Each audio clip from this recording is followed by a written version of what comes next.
तेरी हिम्मत कैसे हुई मेरे सर पे हाथ उठाने की? ओ 2 कौड़ी की असिस्टेंट, तू ना अपना मुंह बंदी रख। अभी तेरे सर को थप्पड़ मारा है ना, अगर तू ज्यादा बोलेगी ना तो तेरे भी लगा दूंगा 2-4। अबे ओ, तेरा दिमाग खराब हो गया है क्या जो तू ऐसी बातें कर रहा है? मेरा कोई दिमाग खराब नहीं हुआ है, मैंने जो कुछ भी किया है ना बहुत सोच समझ कर किया है। तू ना शायद हमारे सर के बारे में जानता नहीं है। सर चाहे ना तो 2 मिनट में तुझे इस जॉब से निकाल सकते हैं। अरे हमारे सर की पहुंच ना बहुत ऊपर तक है। मैं ना इनके बारे में बहुत अच्छे से जानता हूँ, ये मेरा कुछ भी नहीं कर सकते और ना तू मेरा कुछ कर सकती है। सर, इसने आपके ऊपर हाथ उठाया है और आप है कि चुपचाप इसकी बातें सुनते जा रहे हैं। आप इसे कुछ कह क्यों नहीं रहे हैं? अरे इनकी ना इतनी हिम्मत नहीं है जो मुझसे कुछ बोल सकते हैं, मैं भी इनसे कुछ कम नहीं हूँ। जतिन, ये तुम कैसे बिहेव कर रहे हो? तुमने आज तक मुझसे ऐसे बिहेव नहीं किया है। तुम इतना गंदा बिहेव कैसे कर सकते हो मेरे साथ? और आज तो तुमने मेरे ऊपर हाथ भी उठाया है, क्यों? सर एक बात बताओ, ये हमसे इतनी देर से बदतमीजी से बात किया जा रहा है और आप इसको इतने प्यार से जवाब दे रहे हैं। सर देखिए, मेरी बात मानी ना तो इसे अभी के अभी इस जॉब से निकाल दीजिए। अरे वो ये नौकरी से निकालने की धमकी किसे दे रही है? ये नौकरी ना मैंने खुद मेहनत करके कमाई है, तुम जैसे कितने रिश्वतखोरी करके नहीं। मुझे लगता है जतिन तुम भूल रहे हो, ये कंपनी मेरी है और मैं इस कंपनी का मालिक। तो मैं जब चाहूँ तुम्हें इस नौकरी से निकाल सकता हूँ। अगर ये कंपनी तुम्हारी है ना तो इसका मतलब ये नहीं कि तुम्हारा जब मन करेगा तुम मुझे नौकरी से निकाल दोगे। अरे तुम्हारा कोई वजूद भी नहीं है इस कंपनी के अलावा, और अगर तुम में इतनी हिम्मत है ना तो मुझे अभी के अभी नौकरी से निकाल के दिखाओ। जतिन, बेशर्मी की भी हद होती है। तुमने मेरी बहुत बेइज्जती कर ली है। अब मैं तुम्हें नौकरी से तो निकालूंगा, साथ में तुम्हारी इस बदतमीजी की सजा भी दिलाऊंगा। गुरप्रीत, एक काम करो, पुलिस को कॉल करो और उसको पुलिस के हवाले करो। सर आप 2 मिनट रुकिए, मेरा फोन ना ऑफिस में ही रह गया है। मैं अभी ऑफिस जाती हूँ और अपने फोन से तुरंत पुलिस को कॉल करती हूँ। ठीक है, फोन लेके आओ तुम। एक सेकंड। अब देखियो बेटा, तू तेरे किए की सजा तुझे मिलके रहेगी।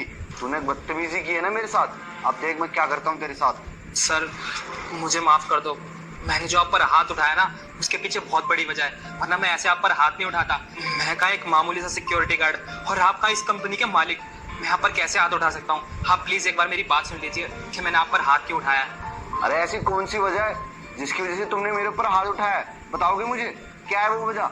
जी साहब, मैं बताता हूँ। साहब दरअसल बात यह है कि जब मैं मॉर्निंग में ड्यूटी कर रहा था ना गेट पर, तो मैडम आई थी वहाँ पर, वो आपके साथ वाली जो भी यहाँ से गई है। उन्होंने क्या करा, उनके साथ एक लड़का भी आया था, वो आपस में बात कर रहे थे।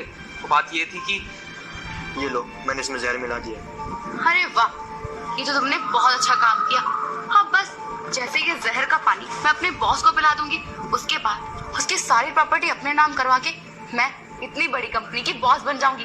और बेबी तुम टेंशन मत लो, मैं ना इसके तुम्हें पूरे 5 लाख रुपए दूंगी। क्या सिर्फ 5 लाख? 5 लाख तो बहुत कम है। तुम्हें कैसी बातें कर रहे हो? वैसे भी अब तो हम दोनों शादी करने वाले हैं ना। अब मैं जो भी कुछ कमाऊंगी वो तुम्हारा ही तो होगा और तुम जो भी कमाओगे वो मेरा। तो तुम टेंशन मत लो, 5 लाख क्या, हम पूरे 50 लाख रुपए कमाएंगे और 1 करोड़ भी। चलो चलते हैं। अच्छा, इसका मतलब है पानी में जहर देकर सांप को मारने वाले हैं और उनकी सारी प्रॉपर्टी हथियाने वाले हैं। मैं ऐसा नहीं होने दूंगा, सांप की जान बचा के रहूंगा। सांप बहुत अच्छे इंसान है। अभी जाकर सारा सच सांप को बता देता हूँ, तभी इनकी अकल ठिकाने आएगी। बस इसीलिए साहब, इसलिए मुझे मजबूरन आप पर हाथ उठाना पड़ा।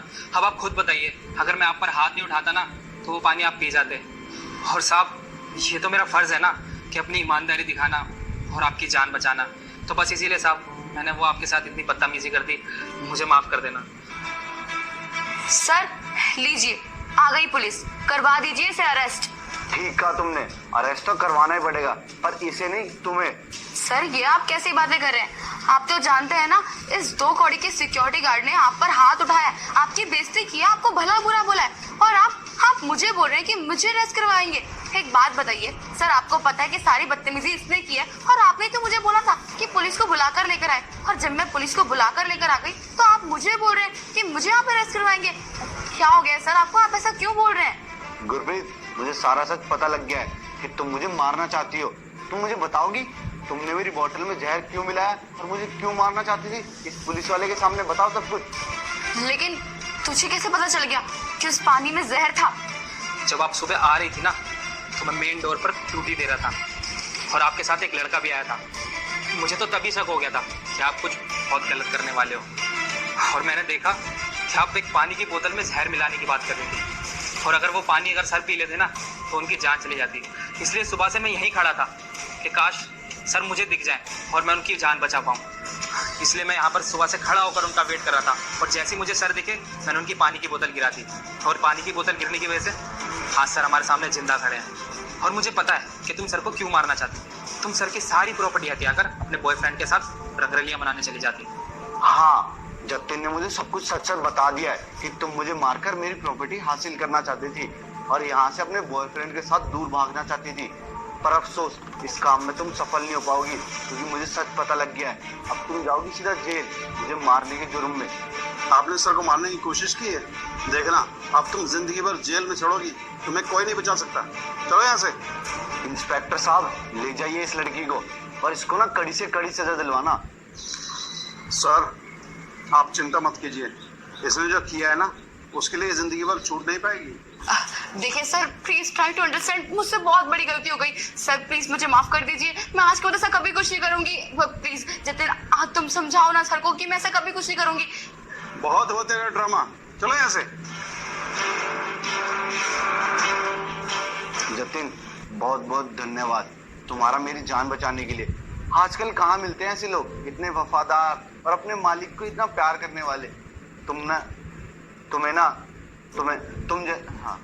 तुम जैसे लोगों की ना मेरी कंपनी में बहुत जरूरत है, और आज से ना तुम मेरे असिस्टेंट हो, तुम मेरी कंपनी में मेरे साथ रहोगे। साहब, मैं हमेशा आपके साथ रहूँगा।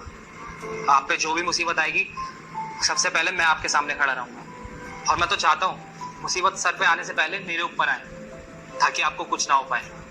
साहब, मैं आपके पुराने असिस्टेंट की तरह नहीं हूँ, मैं आपको कभी खतरे में नहीं डाल सकता। हमेशा आपके साथ ईमानदार रहूँगा, क्योंकि मैं जानता हूँ कि आप बहुत ईमानदार इंसान हो। आप लोगों की हेल्प करते हो, उनकी मदद करते हो। मुझसे अच्छा आपको कोई नहीं जानता। ठीक है जतिन, कल से ज्वाइन कर लेना, ठीक है? Thank you sir.